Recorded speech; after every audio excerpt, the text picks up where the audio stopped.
Follow treasure maps found in shipwrecks to buried treasure for a chance to find one. This rare item of underwater beauty cannot be crafted, therefore players will have to delve into shipwrecks and ocean ruins to acquire Heart of the Sea. They are only located in chests of buried treasure, which are normally quite tough to find, though this uncommon item can be sniffed out. Kill drowned enemies holding the Nautilus shell, or go fishing for a chance to discover one. The Nautilus shell is an elusive crafting item that's used in the making of a conduit. Once the conduit is placed within a Prismarini frame, it grants a large AoE of water breathing and night vision, allowing players to move freely underwater. But getting a Nautilus shell is no easy task. Fishing is probably the most convenient route to find one, as well as finding drowned enemies that sometimes spawn with one of these shells in their hands and drop it at their death. Crafted with two rare items Ghost Terror and Eye of Ender. These sinister crystals are most infamous for residing in the end atop many obsidian pillars for the purpose of healing and respawning the Ender Dragon. They shoot the mighty draconic fiend with a beam that grants the regeneration effect in huge quantities. They also cause explosions around themselves when struck or destroyed by most conventional means. If the player desires, they can craft these strange and usually harmful rare items. To craft an end crystal, beacons are one of the brightest blocks in the game. They are a rare item that emits a beam of light pointing to the sky. They can be useful in helping one find their way back home or as impressive decorations. To get their cubic hands on them, players will need to craft these luminous ornaments from some tough-to-find ingredients. The 5 blocks of glass needed are easy enough to craft, however, the 3 blocks of obsidian will take some exploration or lava harvesting to obtain. The most challenging component to acquire will be the Nether Star, which is only dropped by the fearsome mob boss known as the Wither. Normally, players must enchant items and weapons using an enchanted book, an item created by putting a regular book into an enchanting table and infusing it with an effect.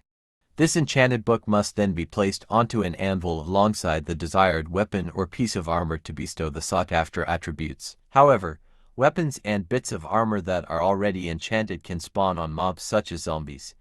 This is fairly rare, and the enchantments upon the gear will always be random. This lustrous orb is a rare item as well as a type of food that, upon being eaten, grants the player the Absorption Eye effect that provides 2 bonus golden hearts that act as armor, though only for 2 minutes. It also gives the eater the regeneration to effect that heals half of a heart every 0.4 seconds over the course of 5 seconds. It is possible to craft a golden apple, though it will require a fair bit of gold ingots.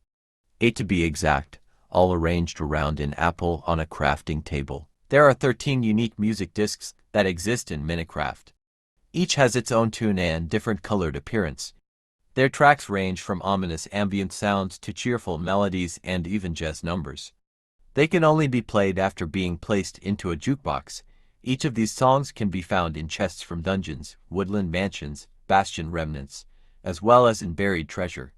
These are at the top of the list for all true Minecraft collectors. Banners are a fun way to decorate a house in Minecraft, and one of the rarer patterns is something that can be found inside a treasure chest. The piglin-themed snout pattern is probably the rarest of its kind as it is exclusive to the Nether and more specifically to the Bastion remnant structures. Look for these structures anywhere except for the basalt biomes. This egg should be familiar to all players, as it is the trophy that all seek in their first playthrough. It only spawns once in the end and the player must defeat the Ender Dragon before the egg spawns atop the portal back to the overworld. However, players can't mine it by normal means, as it will teleport if someone tries to hit it with a pickaxe. To harvest it properly, players need to push it off of its pedestal with a piston, which will cause it to drop as an item as opposed to being a solid block. These upgrades to golden apples function much the same, just with better effects. Enchanted golden apples grant the effect of Absorption 4, which bestows a whopping 8 hearts of golden armor for 2 full minutes. It also grants regeneration 2 or V, depending on whether one is playing the Java version or Bedrock edition respectively. In addition, it gives resistance I and fire resistance I for 5 minutes. Such wondrous yellow spheres cannot be crafted, unfortunately, and since they are an epic tier item, players will have a hard time coming across them. Players can find them in chests from dungeons, mineshafts, bastion remnants, desert temples, ruined portals, and woodland mansions. However, in each location, they have between a 1% and 7% chance of spawning. 10. Baby zombie and chicken jockey. Regular zombies are generally pretty easy to deal with. They can be dangerous in very close quarters, but with their slow movement speed, they're not much to worrying about. Baby zombies, on the other hand, are a bigger problem, despite their smaller size. Spawning as a baby gives a zombie big improvements to its movement and attacking speed, as well as a smaller hitbox, and their quick flurries of attacks can wear out your shield. Even worse is the rare chicken jockey, with the chicken adding another hitbox to shield the baby zombie and removing the potential for fall damage. 9. Elder Guardian.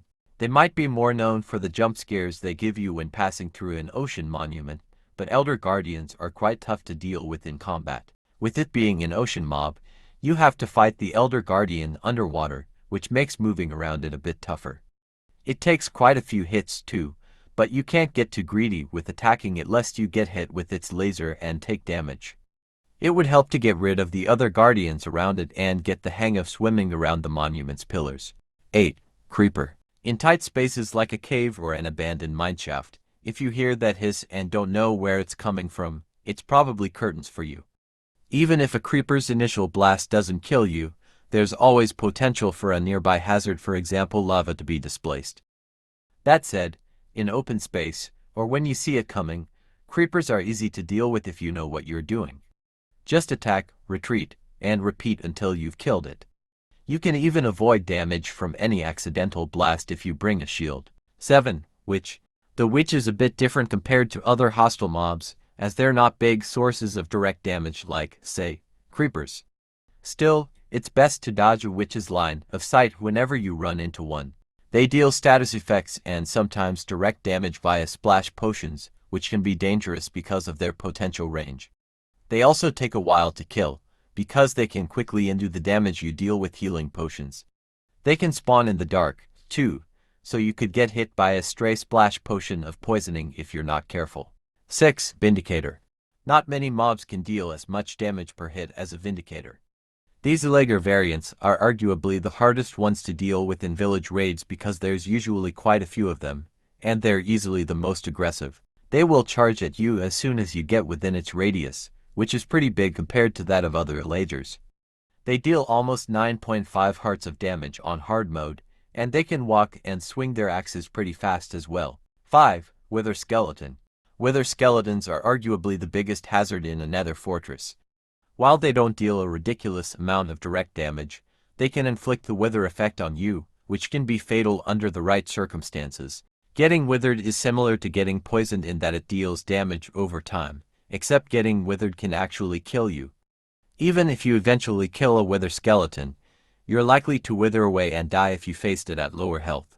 This is why it really helps to have golden apples at the ready when exploring a fortress. 4. Evoker. While an evoker doesn't always deal as much damage as its Illeger brethren, they can be much less predictable.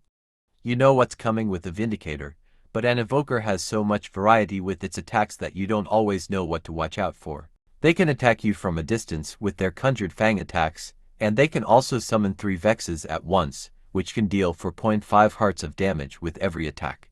If you want that Totem of Undying drop, you'll definitely have to work for it. 3. Piglin Brute. These Piglin variants are the reason why so many players are scared of raiding the Nether's Bastion remnants. Unlike regular Piglins, Piglin Brutes attack players on sight whether or not they are wearing gold armor. They aren't distracted by the player dropping gold, either, and they're much more powerful. Piglin Brutes match the damage output of Vindicators, while also having twice as much health. It doesn't help that there's quite a few of them in a Bastion remnant, and they're hard to avoid with the structure's tight spaces. 2. Ender Dragon. One of the game's main bosses, the Ender Dragon is certainly worthy of her reputation as the de facto final boss of Minecraft. She can deal huge damage in a variety of ways, whether it's with her dragon breath, shooting a fireball at you, or just flying straight into you. That said, there's a formula to her madness, and ways to deal with the Ender Dragon are already very established in the Minecraft community. It's also relatively easy to lower her defenses, so long as you have the marksmanship to shoot arrows at and crystal towers. 1. Wither. In several respects, the Wither is a more dangerous and lethal boss than the Ender Dragon. For one, it's much more explosive, whether you're talking about the literal explosion it creates when it spawns, or the wither skulls it fires at you that can also give you the wither effect. It also has more health than an ender dragon, and while the ender dragon relies quite a bit on end crystals for her defenses, the wither has no such objective involved. It even gets a layer of armor when its health drops to 50%. Broncos. Though horses have been a part of Minecraft for years, some players have circulated rumors about a specific variant. YouTube videos allegedly unmodded that include horse variants known as Broncos have been circulating on the internet. These horse mobs are much more aggressive than their counterparts and will attack players who attempt to get too close to them. Some internet sleuths have found a Minecraft mod known as Hostile Horses, which seemingly discredits this theory. Despite the alleged debunking, however, the rumors persist, feeding the narrative further. Null, a relatively new rumor in the Minecraft scene, Null is allegedly a mob that possesses a shadowy appearance and the ability to manipulate weapons. The creature leaves signs in a world that reads, Null. This is, in fact, a tagging error found in Java Edition. The only confirmation of the mob's presence appears to be through word of mouth. The mob's reported behavior has also been highly inconsistent. Some players remarked that it is highly aggressive, while others reported that it remains still and doesn't move or act at all. The Weather Storm, originally a creation in Minecraft story mode by Telltale Games, the Weather Storm was a final boss in the narrative-based game. However, some players have reported somewhat unsubstantiated in many cases to have seen the Weather Storm in the traditional game. Much of this can likely be attributed to mods or add-ons. However, it hasn't slowed speculation about the boss mob potentially being included in future official updates by Mojang. The developer hasn't indicated one way or the other, but there is still hope existing within the community. The Killer Bunny. While many Minecraft myths have no basis in fact or reality, the Killer Bunny is in fact a real mob. It can't be experienced during normal gameplay, but it can be summoned with commands. The Killer Bunny originally spawned in certain Java Edition snapshots that are now updated. However, when spawned into the game via commands, the mob will attack any and all entities it encounters, much like the Johnny Pillager Easter egg. Fortunately, this particular mob is just as fragile as an ordinary rabbit mob, so defeating it in combat shouldn't be too difficult. Entity 303. This is a popular rumor, particularly among the popular Hypixel server community.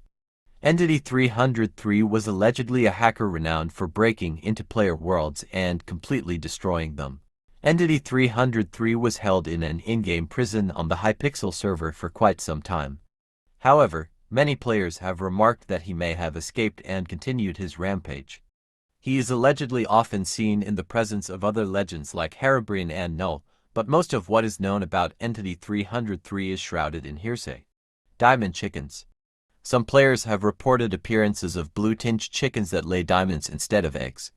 While this may seem like a false story to begin with, these mobs actually existed for a very short time. In Java Edition version 2.0 for April Fool's Day, Mojang introduced the mob as a joke mob. Diamond chickens would operate largely like normal chickens but would drop diamonds and lapis lazuli instead of eggs.